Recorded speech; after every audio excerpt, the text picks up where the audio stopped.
Welcome back to the Young Entrepreneurs Podcast. I'm your host, Spencer Partland, and I'm joined by Brian Phipps, who works at Severn Wealth Management and kind of helps families. What got you into the financial field, if you will? Yeah, I think kinda growing up, the one thing that you always have to worry about is the finance, the income, and the bills you have to pay as you get older, and what's the best way to manage that moving forward. My dad has been in the business for 35 years.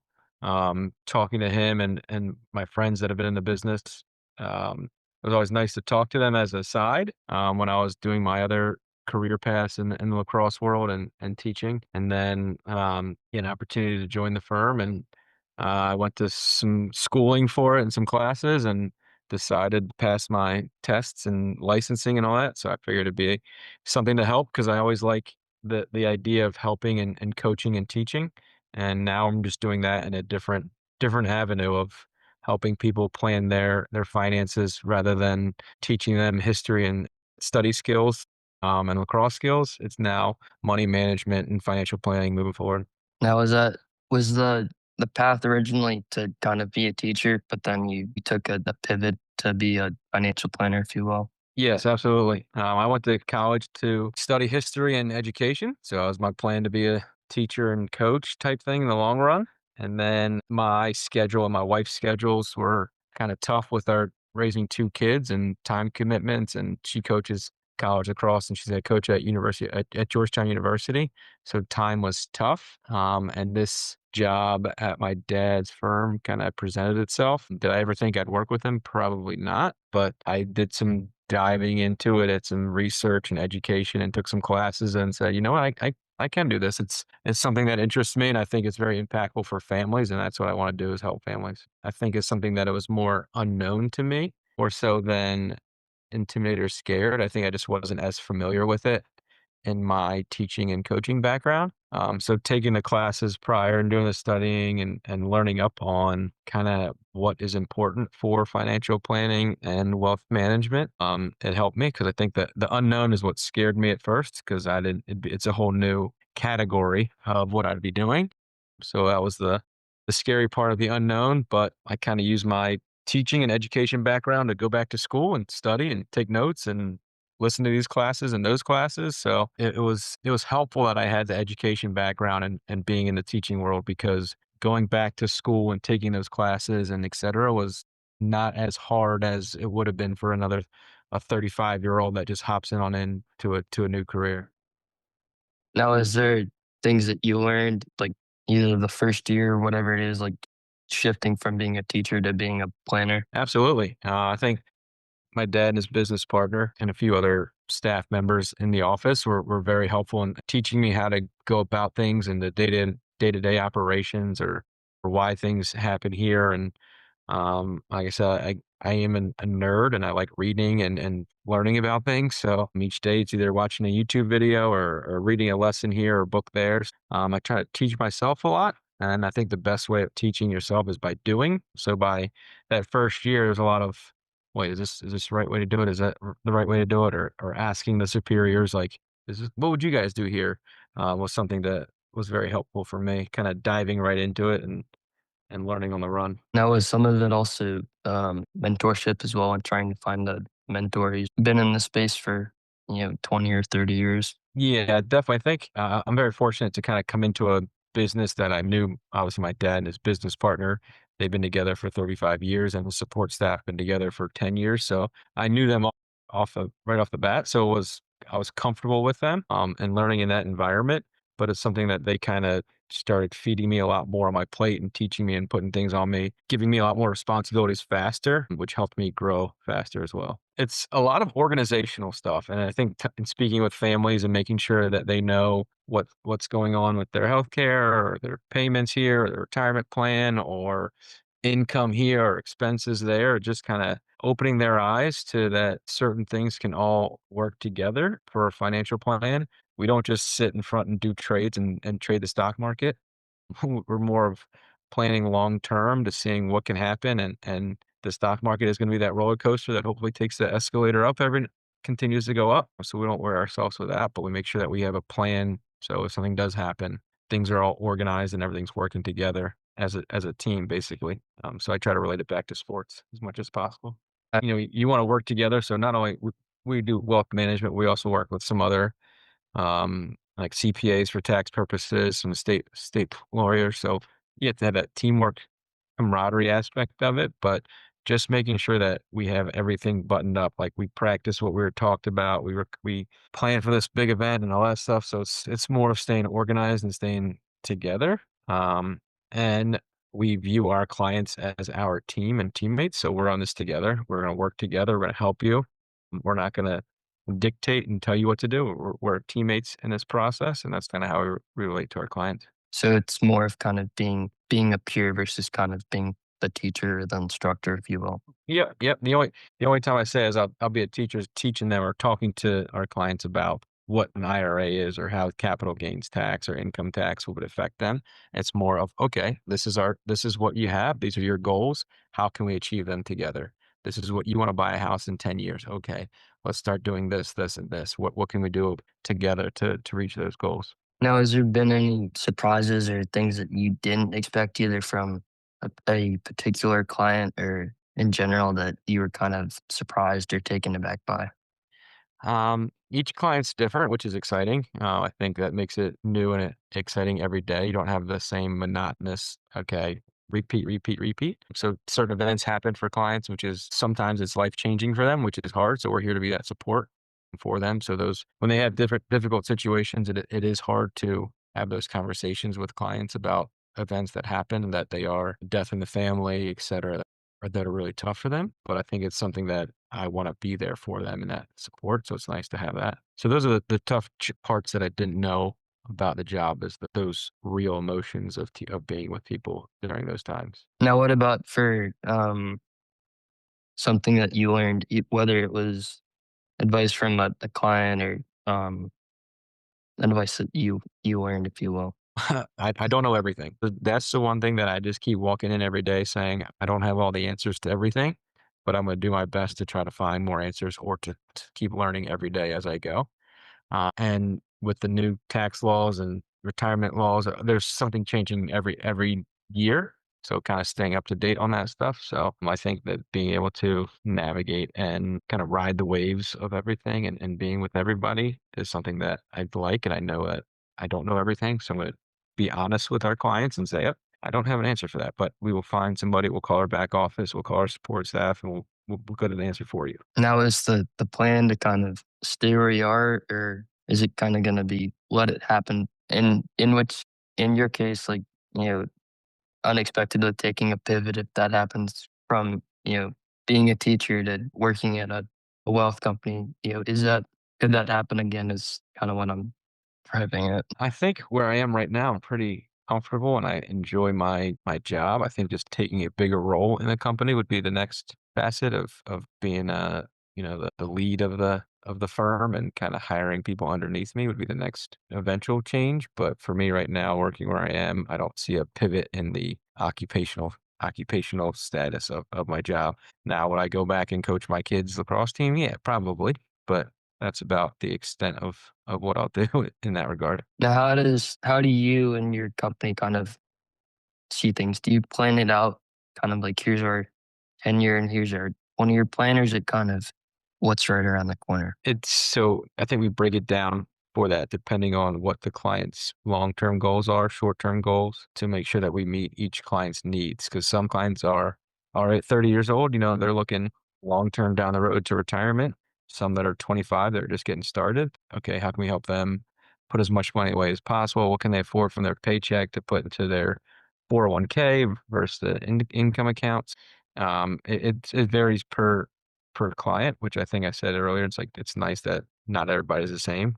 So you're doing something new every day. It's kind of new problems, new things to handle, which is nice rather than teaching the same history lessons every year over and over again. So, but it's nice. So yeah, I wouldn't say that we look 1 year versus 10 year. I think it depends on the age of the client and what their goals are. But we do have a long term goal for everybody, and then short term needs, wants, all that good stuff. Now, how has you working in this industry kind of shifted your perspective on it? Meaning going before you came into the industry versus now, how has it kind of How are they different, if you will? Yeah, I think prior when I was working in the education field and so forth, it was more, just you got your paycheck, you got it, you paid your bills and you're moved on. You didn't think about, okay, well, instead of going out to dinner 4 nights a week, can I put that money away and put somewhere else? And can I save up for my kids' education now? So a lot of that growing up, I think, helped me with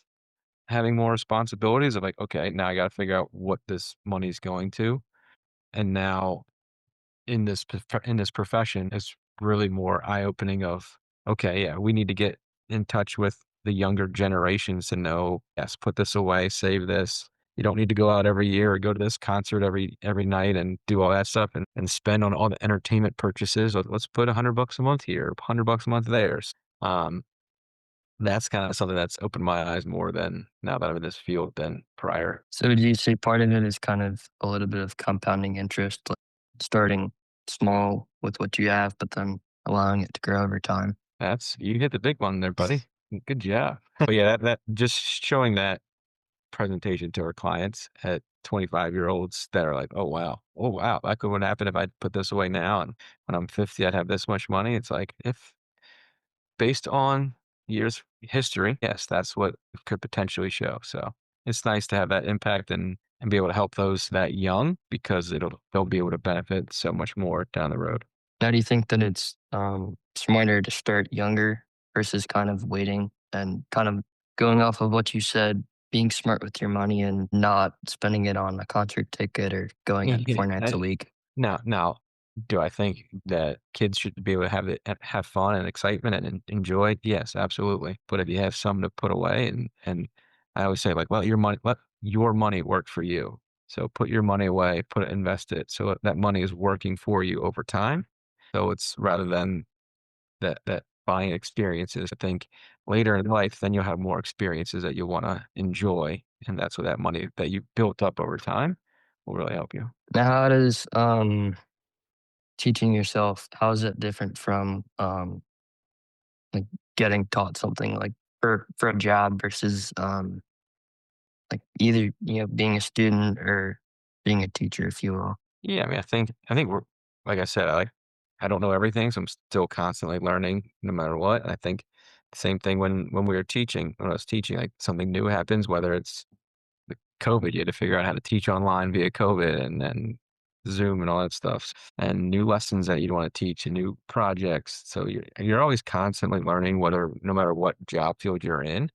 What you should be learning constantly or just kind of updating it so you're not just repeating what you've gone because I think that becomes stagnant, not as fun. So it's something that I just like being able to teach myself because I like being in control. I like having that factor of, okay, yeah, I can carve out these 45 minutes to read a lesson here or read up on this new law here or new there. So I like having that aspect of it, being on my own schedule, which is really nice, rather than having to listen to what other people are saying or going on their time schedule. Now, how does that kind of benefit you and help you? Meaning allowing you to be in control for when you learn and for when you kind of set your own Yeah. schedule, if you will. I mean, so kind of the whole way I navigated this job. So I was still working at and teaching, and I had a 1 year old at the time. In order to do the career change, I had to get certain licensing and know some of the business. And so I would study from 8 p.m. to about 11 o'clock at night, go to bed, wake up, help out, get my kid to school, daycare, and then go teach at Spalding and then kind of coach practice and then come home and find that time at the end. So I would kind of self-taught my way because that was the only time that fit my schedule. So I was taught at a young age either find a way or make a way. So kind of figured out I'd make my way studying late at night or later at night. My daughter went to bed, so. Now, what is it? I think you mentioned something about the tax law. How does it always change every year? Yeah, Is just because, new legislation passes, certain things change, age limits change, income limits change, so, something's always constantly being updated with inflation, et cetera, so just kinda gotta be on your toes to say what's the latest and keep reading and researching and staying tuned into what's going on, so, that's never gonna change no matter what. In this business, there's always gonna be something new and exciting, or I won't say exciting, but new and important that you have to pay attention to. so it's always a matter of kind of learning what the new rules or the new policies are Yep. for Yep. the tax Always, code. yeah, always being on your toes and making sure you're taking care of everything. Now, how can somebody who's like my age or 18 to 22 kind of learn about the tax code or take advantage of it, if you will? Yeah, I mean, I think that a lot of it is depending on the income. If you're still a student versus employee, there are a lot of rules, and if you're still dependent on your parents' law, tax return. So that stuff, I think it's good to be aware of what's happening. I don't think you need to be experts by any means, but knowing what your income here and what dollars go to there for Social Security, Medicare, all that long term for the taxes, I think it helps just to be aware of knowing what's coming in for your income and what's going out for your bills and expenses. I think is very that cash flow is very important to have an idea of it rather than, cool, just got $50. Let's go do this or that. So I think that's the most important thing for that age group is just to understand, you don't have, you're not always going to have, don't put everything on a credit card and you can't pay it off. So just because you have a credit card doesn't mean you have the money to spend, you have the money to afford it. So know what's coming in and what's going out. And kind of the same thing with like assets and like putting it into a real estate property or whatever it might be. Yep. So there's, again, the investment side of things. There's so many different routes that you can go in terms of buying business and stock market, real estate, you name it. So it's something, but make sure that that is something that your age and your generation hopefully is starting to understand as you start embark on what your next chapters. How does it in fact affect you? Like if you're an employee and you have a certain amount of money that's taken out of your pay, meaning like where some of it goes, but you don't know where the rest of it goes, so to speak.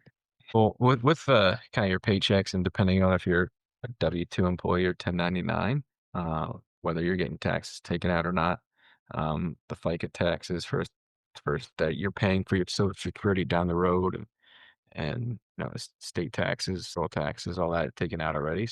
I think just being aware and meeting with a financial planner or a tax attorney or a CPA, just kind of knowing why this happens and where it goes. So it allows you to know, yeah, I make 2,500 bucks for my salary, but ultimately I'm only coming home with 2,200 because of the taxes and what's coming in, what's coming out. So just being aware of that is something that I think is important for kids to new workforce employees or should know moving forward. Like investing in the stock market or a mutual fund. Yeah, I mean, when it comes to the stock market, obviously there's the chance of losses and the scary part about it. But looking back on the history and the performance of it, roughly 10% on the year of growth, looking back to like the 1920s. So the money into the stock market will, if you look at it, always continues to grow up. Whether it's could go down for 5 straight years, but over that 10-year period, it's usually up. So long term, but again, knowing what your risk tolerance is of when you need this money, when you don't. But I always feel that money in the market is something that is better to be in the market than out of the market because of ways that the history has proven in the stock market over time. So if you can afford to put that money away, I always say set it and forget it. Don't think about this money now. Think about it long term. Then if the stock market dips a couple of days, it's okay because you're not going to need this money for 10 years down the road. We kind of No, set it and what forget it. did what advice would you have for either people who currently have a business or who are thinking about like starting a business? That's kind of if you have an idea that you're confident in and proud of and ready to go, I think starting a new business up, I mean, I'm all for it, especially those that are passionate and have the ability and determination to be successful. Then, like I said, find a way or make a way to make it work. So that's something that I never want to say, don't follow your dreams, don't have this envision, but put the work in, understand what it might be. Obviously, it's going to be a longer road ahead than you originally might have planned and be okay with that. Plan some more. I always say that conservative approach. So if you think it's going to take 2 years, plan for 5 type thing because it's going to be a lot longer. It could be more until you see the fruits grow and et cetera. So don't get too discouraged. The light at the end of the tunnel could be closer than you think. So more kind of just not caring and just like starting, if you will. I mean, I would say not caring, knowing the way the pros and cons of it, but you're not going to be successful if you don't try. So why not? especially at the age when you where you are, you have some time. Again, I made a career change at 35, so it happens where give yourself a chance to try here, here, here, here. If that doesn't work, then try there. So might as well follow your passion and your dreams now, to see if you can be successful as long as you have the that work ethic and the determination. What have you learned in like budgeting and the kind of the I would say like in the normal, but also kind of the advanced, if you will, for like what to do on like a day-to-day basis or how to be smart with your money, so to Yeah, speak. I just say I always know what's coming in and what's going out. Like, for example, you can see your credit card statement or your bank statement. You go, wow, I didn't know I'm still on that subscription. I haven't done that in 3 months. Why am I still getting charged for the subscription? So just knowing kind of what's going in and what's going out, so you're staying on top of things, so you're in the know, gives you a better understanding of what's happening and why you're doing things. Is this subscription worth this or that? Is this time? Is this money being spent wisely for here or not? Do I enjoy this? Do I enjoy that? Okay, yeah, I do. Then okay, that price is worth it. So that's what I just want to say. Like, understand what's coming in, what's going out. Are you able to afford this or that? And are you paying for a subscription that you didn't you didn't even know you had anymore? It's kind of Because understanding where your money's going versus just letting it disappear, so to speak. yeah, there needs to be a reason for everything. So the question that was left for you by the last guest is, what's your why? I think wanting to help out and give people a better sense of their finances to make sure that they're better off so they can be a better dad at home, be a better mom, be a better sister, because finances is a tough subject to talk to people about. And if we can kind of help map them out and say, okay, this is your plan, this is what you can do, let's keep doing this, and we'll take care of everything. I think that gives them a sense of peace and understanding. So it gives that, so allows them to have less on their plate, less anxiety, more kind of being free with their current lifestyle that they're living. So being able to give peace of mind to clients, I think is very valuable. Now, flipping that, what question would you ask the next guest that comes on? Because you don't know who the next Yeah. guest is going to be. Next question would be, what was one event that changed the way you thought, changed the way you went about things in your job, or for me, why I switched jobs? And my final question is, are there 2 to 3 people that you'd recommend for the podcast? I mean, you just said have you done Coach Hockel's a really good one. He's a very good motivational kind of guy for that. I'm trying to think of like outside of business side of things.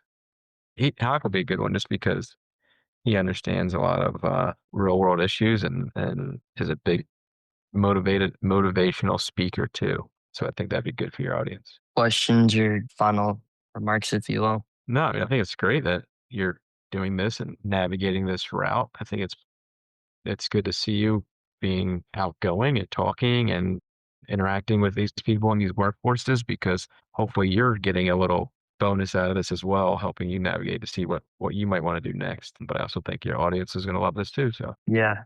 So this was episode number 20 of the Young Entrepreneurs Podcast. And Brian, thank you for taking the time out of your busy day, even though I'm sure that um I look forward to that. that you manage your schedule so that you're able to Yeah. budget Sorry, when things happen. I had to bump you back a little bit, but no, it was. It's great to see you again and catch up. I'm glad to see that you're making some progress with this, and if I can help down the road, let me know. I will do. If you're listening on Spotify, Apple, Amazon, or YouTube, the subscribe button, the notification button, and be sure to leave a comment. And until next time, peace. See ya.